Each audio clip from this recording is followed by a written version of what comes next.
Mister ladies நேயர்களுக்கு வணக்கம். அதாவது பிரசவ வலியில மெயினா என்ன அப்படின்னா, பாப்பா ஒவ்வொரு பெயினுக்கும் கர்ப்பப்பை சுருங்கி அந்த பாப்பாவை அந்த பிறப்பு பாதைக்குள்ள தள்ளும். இதுதான் நடக்கும்.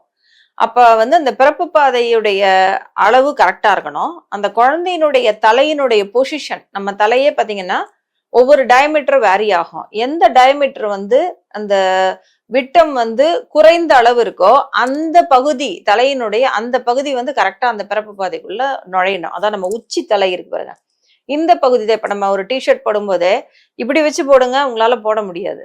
அதே நீங்க இப்படி வச்சு போட்டீங்கன்னா ஈஸியா போடலாம். ஏன்னா இந்த இடத்தோட விட்டம் தான் நமக்கு குறைவா இருக்கும். ஸோ அந்த பகுதி கரெக்டா பொசிஷன்ல இருக்கு அப்படின்னா வலி நல்லா வர்றப்ப தலையை அழகா உள்ள தள்ளும் பிறப்பு பாதைக்குள்ள. அப்ப ஒவ்வொரு பெயினுக்குமே அந்த தலை போய் கர்ப்பவாயை ஸ்ட்ரெச் பண்றப்ப கர்ப்பவாயும் விரிஞ்சு கொடுக்கும். ஸோ இந்த வலி, பாப்பாவோட இறக்கம் பிளஸ் கர்ப்பவாய் விரிதல், இது 3 நடக்கிறப்ப ஒரு ஃபர்ஸ்ட் டெலிவரினா மினிமம் ஒரு 10ல இருந்து 12 மணி நேரத்துக்குள்ள டெலிவரி ஆகிறதுக்கான சான்ஸ் இருக்கும். But second baby, first baby normal அப்படின்னா அவங்களுக்கு ஒரு 3-4 ஹவர்ஸ்லயே கூட டெலிவரி ஆகிறதுக்கான வாய்ப்புகள் இருக்கும். பட் இதை தான் அந்த பார்ட்டோகிராம்னு ஒரு கிராஃப் போடுவோம். இப்போ 1 மணி நேரத்துக்கு முன்னாடி இப்படி இருக்கு, இவ்வளவு வலி வருது, இவ்வளவு கர்ப்பவாய் விரிஞ்சிருக்கு, பாப்பா பொசிஷன் இப்படி இருக்கு, அடுத்த 1 மணி நேரம் கழிச்சு எப்படி இருக்கு அப்படின்றத அந்த கிராஃப்ல குறிச்சுக்கிட்டே வருவோம். ஸோ அப்ப அந்த ஒரு கிராஃப்ல ஏதாவது ஒரு இடத்துல தடங்கி நிக்குது அப்படின்னா என்ன பிரச்சனை அப்படின்றத பாக்குறது. ஸோ நிறைய நேரங்கள்ல பாத்தீங்கன்னா இப்ப இடுப்பெலும்பு குறுகி இருக்கு அப்படின்னா அதுக்கு நமக்கு முதல்ல மோஸ்ட்லி தெரிஞ்சிடும், இடுப்பெலும்பு ரொம்ப குறுகலா இருக்கு, இது பாப்பா வரத்துக்கான நார்மலா வரத்துக்கான வாய்ப்புகள் குறைவுன்றது தெரிஞ்சிடும்.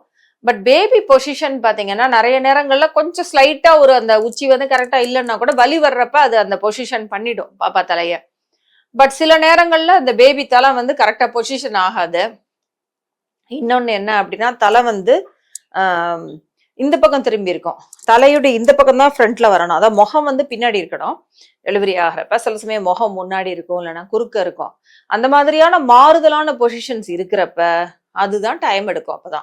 அப்ப என்ன பண்ணும், அந்த ஃபர்ஸ்ட் அந்த பெயின் அந்த பேபியோட ஹெட்டை கரெக்டா ரொட்டேஷன் பண்ணி பொசிஷன்ல கொண்டு வந்த பிறகுதான் அதுக்கப்புறம் தான் டெலிவரிக்கான அந்த ஃபாஸ்டா அப்புறம் டெலிவரி ஆக ஆரம்பிக்கும். ஸோ அதனால எப்பயாவது அந்த மாதிரி நிக்குது, தடங்கி நிக்குது, ரொம்ப நேரம் ஆகுது அப்படின்னா இந்த மாதிரியான பிரச்சனைகள், அதாவது பாப்பாவினுடைய பொசிஷன், தலையினுடைய பொசிஷன் கரெக்டா இல்லாம இருக்கிறதுக்கான வாய்ப்புகள் அதிகமா இருக்கலாம்.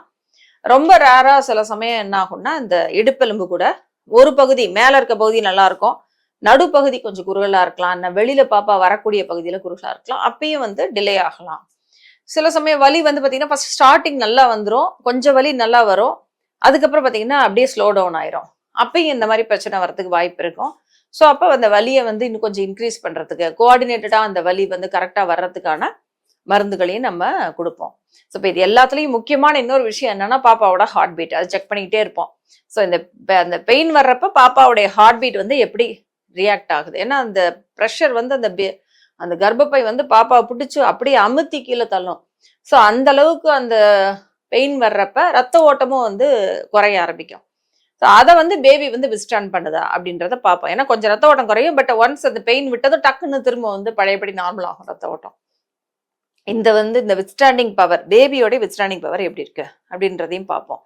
ஸோ இந்த எல்லா விஷயத்தையும் பொறுத்து தான் அந்த பிரசவம் நார்மல் டெலிவரியில முடியுதா, அப்படி இல்லை தடங்கி நிக்குதா, டிலே ஆகுமா, இல்ல இது வராது, நார்மல் ஆகாது, சிசேரியன் தான் செய்யணுமா அப்படின்ற முடிவுகள் அப்பதான் நம்ம எடுக்க முடியும். உங்களுக்கு நீங்க லைக் பண்ற மாதிரி நிறைய டாபிக்ஸ் இதுல பேசியிருக்கேன்னா, ஸோ பார்த்து நல்லா என்ஜாய் பண்ணுங்க. உங்களுடைய என்ன டவுட்ஸ் இருக்கோ அதெல்லாம் கமெண்ட் செக்ஷன்ல கொடுங்க. மேக்ஸிமம் பாசிபிள் நான் டைம் கிடைக்குமோ அதை பார்த்துட்டு உங்களுக்கு ரிப்ளை கொடுக்கறதுக்கு ட்ரை பண்றேன். தேங்க்யூ.